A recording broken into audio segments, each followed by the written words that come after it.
We are dying every day, but at the same time, we are reborn every day. That in-between moment is the most precious moment in our life. Buddhist teacher and author, Yongey Mingyur Rinpoche. So what we call that moment is the possibility to transform, to change, to grow. Welcome to AWAKEN, a podcast from the Rubin Museum of Art about the dynamic path to enlightenment and what it means to wake up. I'm singer and songwriter Falu. At the Rubin, a museum dedicated to art from the Himalayas, we believe art can nurture awakening.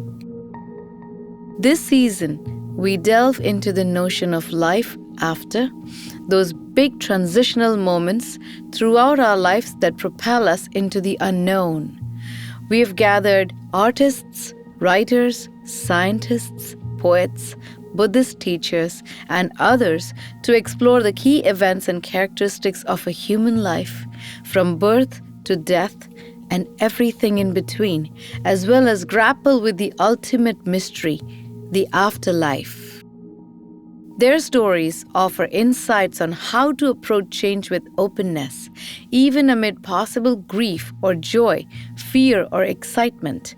And with art from the Rubin Museum as the connecting thread, we can make even better sense of those changes, because art has the ability to wake us up to what is possible. In this episode, death. It can be a difficult topic to talk about, but it is one of the only certain things in our lives. We are all born and we all die. We don't know when, we don't know how, and we don't know what will happen right before or right after. We only know one thing. We have this moment, this one. The present moment is the only thing we can be sure we have. In this episode, we're going to hear all the guests in the series reflect on what they think happens when we die. Some will share their own experiences with death or near death, and others will reflect on how the knowledge of the finiteness of life affects the way they live. As you hear their perspectives, check in with yourself to acknowledge or voice your own perspectives. On some level, we all know we are going to die. It might seem too abstract to truly grasp or too painful to accept. So we live in denial. But that also denies us the opportunities that come with embracing the fact that our time here is fleeting. What if we could lean into this reality? How could acknowledging and accepting our future death impact how you live today? Author Michelle T. spoke about having a child really changed her thoughts around death. Suddenly I have this impossible mandate to live forever. It's awful. It's like, oh my God, this plane of existence is rough. Why bring a little innocent soul here who's now going to have to survive capitalism and like climate change and like, oh my God, and I am still haunted by this every day. It's really weird. It feels spiritual, it feels chemical, and it's very tied to the fact that I won't be here forever. Your death is imminent. Like you see it, it's right over there. There's no getting away from it. You can still, it's almost like, well, you're not dead right now. Right now, you're still right here. And it's sort of like this extreme presence. It is really hard knowing that I'm going to die now that I have a child. And also, I think that I'll be okay when it happens. Neuroscientist Dr. Lisa Miller. For me, it's my perception that in death, there's absolutely continuity of consciousness, a continuity of spirit. But I think in the same way that we are a point and we are a wave, where there is a material reality, and then there's both the point and the wave function. Author and Buddhist teacher, Sebene Selassie. My aspiration is to be present for and enjoy my life because I have this direct experience that anything could happen at any moment. Most recently, just about a month ago, I had sepsis, and it came on very suddenly because of my immune system and, various conditions in my body that I don't need to go into, but it landed me in the hospital for 5 days. And that if I hadn't got to the hospital in the time that I did, who knows what could have happened. And so that constant, or let's say continual experience of coming closer to death than most of us usually do, that kind of continual facing of mortality, yes, invites me to really, really enjoy life. That I have a very fortunate and beautiful life filled with a lot of connection and a lot of freedom and joy, and I hope to remember that as often as I can. I've pretty much often been a noticer. I love the world. Poet Marie Howe. I love the physical world. I love, as so many people do. I love, the pencils here.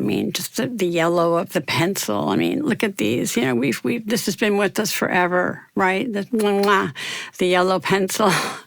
It's something we can hold on to right from first grade, and I really am in love with the world. And it's so painful to be alive. So painful. And so painful and so beautiful and so awful. And humans we're so deeply unstable and confused, and we hurt each other so much, so terribly.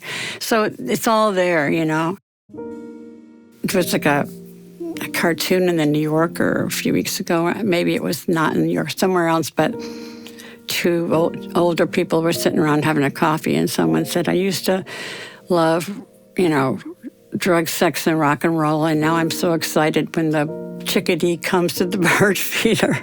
And I feel like that's where a lot of us are at now, thank goodness. Because it's impossible to bear being alive and knowing we're going to die at the same time. So we feel along the wall for a portal to some way to live with it. Sometimes that portal can be art, or it can be music, or family, or something else. What's your portal? What are your current views and understanding of what happens when we die? For neuroscientist Dr. Jill Bolte Taylor, that portal was given to her, the smallest keyhole with the brightest light, as you will hear in this story. When I experienced a hemorrhage, a blood vessel burst deep inside of my left hemisphere. It was going to be a slow seepage into the tissue. And the thing about cells, neurons, and blood is that blood is poison to neurons. It kills them. It incapacitates them. It paralyzes them from being able to communicate in their circuits. And if it actually comes in direct contact with the neurons, they'll die. So it's never a good thing when you have that kind of trauma. But because I had low blood pressure, it slowly seeped out of that vessel into the tissue. And so over the course of 4 hours, I got to watch my brain kind of stop functioning circuit by circuit. I gained paralysis on the right side of my body. I lost my language, so my brain was completely silent. I lost any fluidity of movement. So I just over this course of 4 hours got to watch the system shut down, but in the absence of the dominance of the left cells over the cells in my right hemisphere, as the left cells were now swimming in a pool of blood, they released their inhibition over what was going on in my right hemisphere. And the right hemisphere cells, they were fine and they were functioning and they began to thrive. And the right hemisphere is the experience of the present moment. The primary difference, as I perceive, between these two hemispheres is the right hemisphere is right here, right now. Right hemisphere, right here, right now. I become in the consciousness of the cosmic flow, if you will. And it feels like love. I mean, it just really feels beautiful. It's peaceful. It's it is what it is. And without the judgment of the left hemisphere saying, yeah, but I'm not okay, or yeah, but I can't speak, or yeah, but I'm paralyzed. In the absence of the left brain worried about what's happened to me, the individual, in the absence of that, my experience was just this peaceful euphoria. The consciousness of the cosmic flow. At the moment of the stroke, it seemed many of her functions died, but somehow a consciousness remained. And in that moment, she was in a type of middle space, in a liminal in-between space. Buddhist teacher and author, Yongey Mingyur Rinpoche. So there's 3 layers of the body. So right now, we are experiencing this gross body. When the gross body totally ended, so that's what we call the Bardo, which is connected with the death and dying, the big Bardo. What happened normally, the process of death and dying is very similar as we go to sleep. So the process of sleeping and process of the dying is similar. So there's a dissolution of elements, the energy level of those elements. So when we go to sleep, some people feels falling, the earth element a little bit dissolves, and like some people like floating or melting, water element, and then like shock, burning, or some kind of like energy, the fire, and then blown away. And then there's almost dark, unconscious, and suddenly there's a very peaceful, present, beyond concept. So that is our fundamental quality of the mind, the luminous mind, experience a split of second, then become unconscious and sleep, fall into sleep normally. And that happened when we die, very long kind of process, very clear and long process. And if you recognize that the final, the innate quality, the very clear gap, that's the real Bardo, the gap one, big gap. While Dr. Jill Bolte Taylor didn't actually die, she had the sense of presence that comes with dying, as Yongey Mingyur Rinpoche describes it. A very peaceful presence beyond concept. In this moment, she was recognizing this within herself.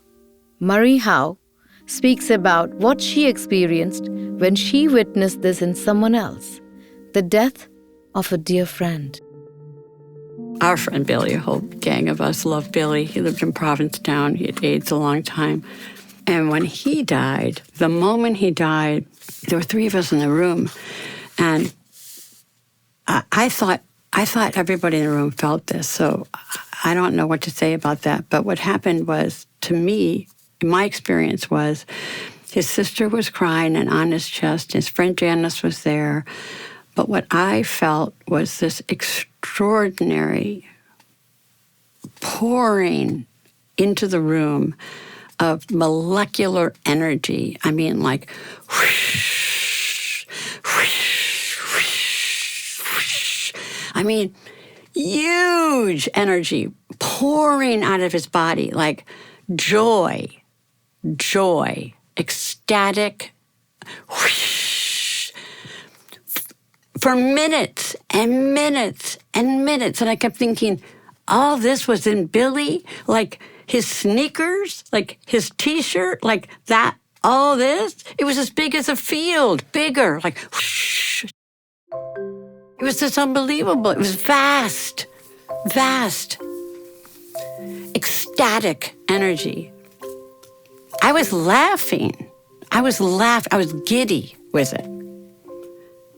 Just like, what? Like the way, it's just such a surprise. Unbidden, unimagined. Pouring and pouring and pouring and pouring, pouring out of him.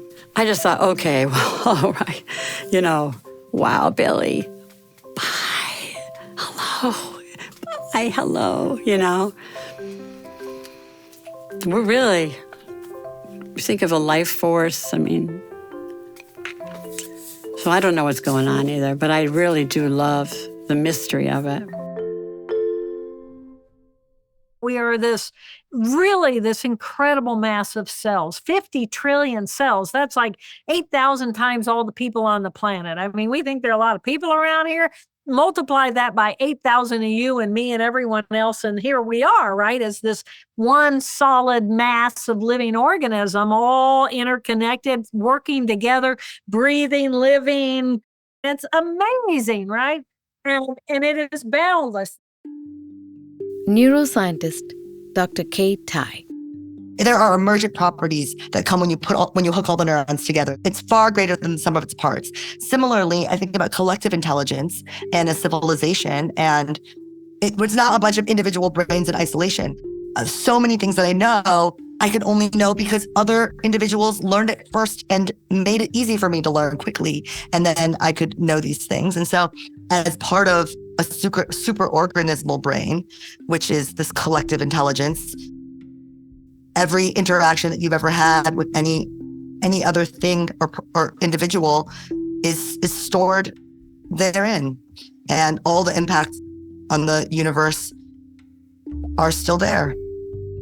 The energy of us, and to have a mind, and to have the heart and the heart math, and how we're connected as a pulsing energy being. We literally are as big as the universe and influence the universe. So at the time of death, wow, what an explosion that's got to be. Yes, and if you happen to be free of samsara, of the ongoing cycle of death and rebirth according to Buddhist belief, Buddhist teacher and author Yongey Mingyur Rinpoche believes that your soul is completely free. You can be everywhere and nowhere. So it's beyond concept. It is emptiness, what we call, but it's not nothing. So there is the luminous quality of the mind that manifesting the samsara. Actually, the base of samsara is the luminous mind. So therefore, there's no differences. So even now, a lot of quantum physicists and many of they are talking about how the mind and the world is connecting. So, and recently, the world is not really exist, but it's more like depend on the perceiver, and not just world, entire universe. So I heard of that. Somebody says cosmic consciousness. So we talk about similar thing in Buddhism. So it's the manifestation of this luminous aspect of your own mind. Then you are everywhere and nowhere.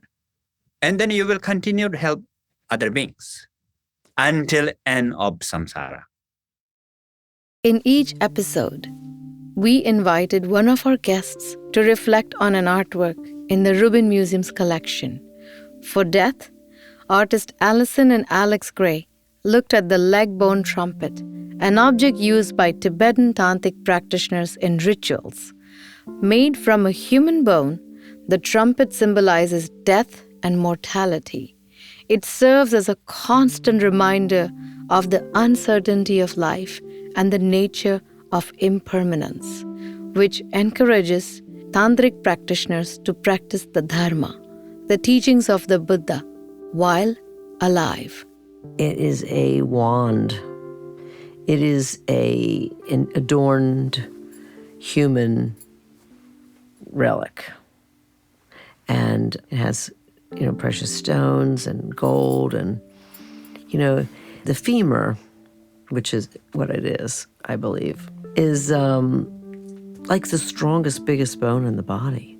So it's used as a wand. It's used as a sacred representation of what is human, what lasts, when we're gone. The thigh bone trumpet, there's a lot of intense symbolism in an object like that. And of course, just the idea that it is a bone that belonged to a living human is a lot to just hold in your hand, in a way, if you do it consciously. Then there's the act of blowing through this tube. And so what is that? That's like every breath that goes through there and creates a sound from the thigh bone trumpet, I think symbolizes the spirit that blows through each of us, through all of our bones, you know. And so the artist or the musician's breath becomes synonymous with spirit's breath, transformed through this precious object. And it's taken as precious and made into something that can be used for this purpose because it's a sacred object. It's something that's supposed to point us beyond our confinement in the body and to say that this is the wind that blows through us now.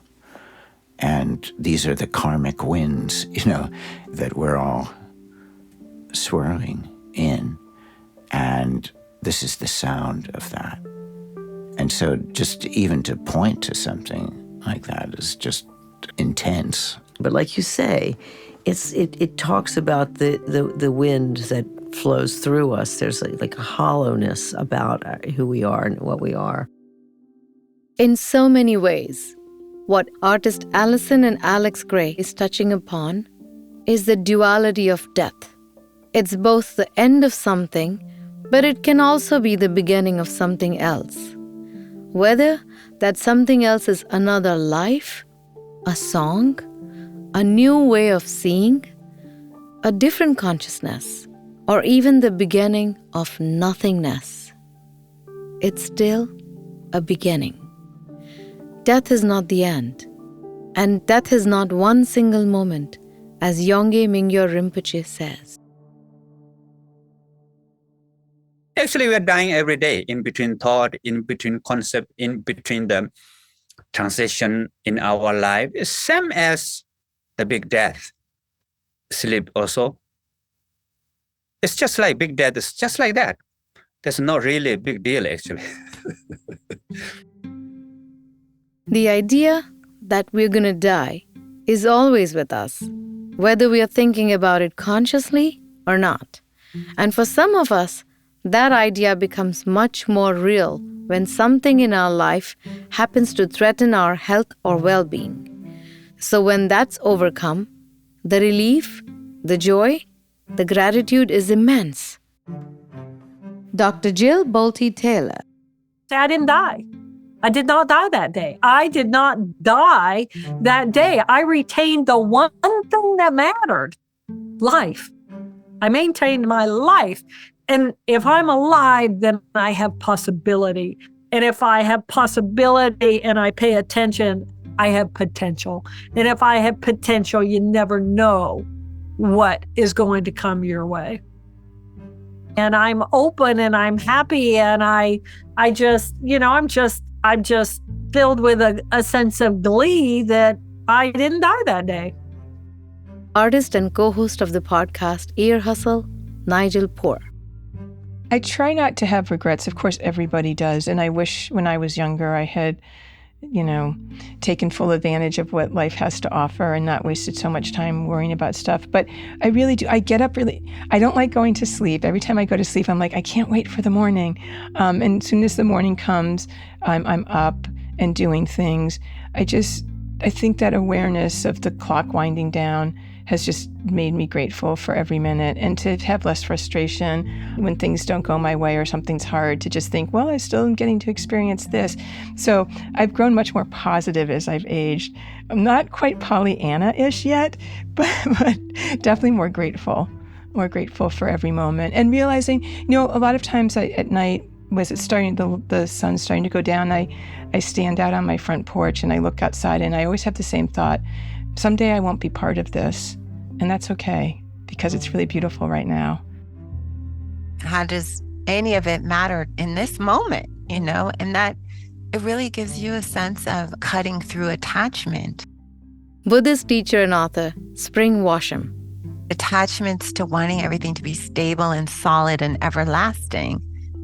You know, nothing is everlasting. And this is the hardest piece, I think, for everyone to surrender to is constant change. It's just a flow. Nothing stays the same. Our bodies, our minds, the world, everything shifting. And so that's an important piece that death reminds us of, right? That, hey, you have an expiration date. You don't even know what it is. Just like the strawberries in your refrigerator, they look good now, but they'll be expired, And so it's like, wow, when we really remember that, then we make things count. We make this moment count in a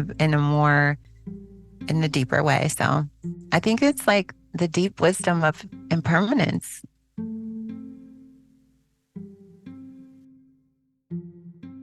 I think about it every day. As not a pessimistic view, as a reason to live and make sure I live to the fullest. Artist and activist Chella Man. I tell the people I love what I want them to know at every given moment. It's not a perfect practice, but I can definitely say if I didn't consider death every single day, I would not be living the life that I'm living right now. Life is short, and it's such a diluted statement because people have become so desensitized to that. Most cheesy statements have become so desensitized, but there's so much truth in a lot of them if you really think about it. And life is short, in the way where if you live a full life, you don't know if you're going to be alive tomorrow. There's nothing that's promised. It's like the thing that you'll never know until it happens, right? Author Kiese Laymon. Like, that's the one thing, like, can't nobody come back and tell you, like, we can speculate, but I just think people grieve you and mourn you, and the world keeps moving. I was always just struck by how we really don't know. Out of the blue, unexpectedly, anything can happen. And I want to make sure that if I'm hit by a car tomorrow, that my mom knows how I felt about her this week. I want to make sure that my friends knew that I love them. I don't want to leave things unresolved. I want to try to make the most out of everything. And you have to live with your heart so unbearably, excruciatingly, beautifully open. When you live so openly, things, do touch your heart more easily. And it's so worth it. Writer and editor Haley Nahman. I love thinking about the fact that I'm going to die, and I think it really helps pull me out of this like ever-present anxiety or whatever's taking up my attention at any given time, and remembering that there's like a greater narrative that I'm participating in, not just for my own life, but also in like the scope of humanity, and feeling a lot of comfort from that. In the sense that like I'm not so important and like this specific thing is not so important. And also in the sense that what matters are like the larger aims. And as people, like as a collective and as individuals, and I think it's really nice. It's always nice to be pulled out of whatever you're focused on. I think this is probably how most people think about death. I guess a lot of us fear it. I think it's, when I really picture dying, the specific moment, I'm afraid. Or maybe not afraid, but just fascinated. I can't imagine the fact, it's hard to wrap your mind around the fact that like your consciousness will cease to exist. But in a more kind of figurative sense, I really appreciate the reminder that my life is a blip, and, there's more important things than whatever given day is making me sweat about. Artist and co-host of the podcast Ear Hustle, Nigel Poor. Having that thought about, this being it and that we are terminal beings pushes me to make the most of every day and every experience, and then honor each decade as I age, what that decade offers and what it doesn't offer anymore.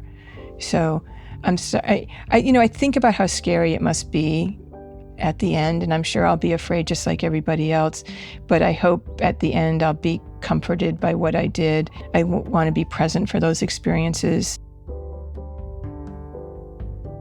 In the end, maybe what matters isn't how we die or what happens after, but how we lived and the resonance that leaves behind.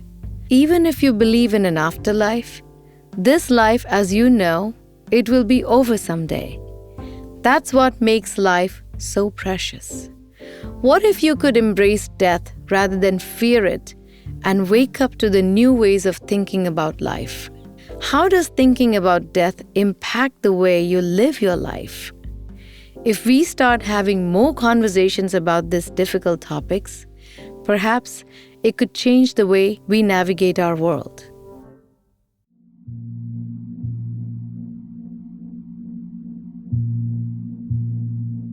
You just heard the voices of Alex and Allyson Gray, Marie Howe, Kiese Laymon, Chella Man, Dr. Lisa Miller, Yongey Mingyur Rinpoche, Haley Nahman, Nigel Poor, Sebene Selassie, Michelle T., Dr. Jill Bolte Taylor, Dr. K. Tai, Spring Washam, and me, Falu.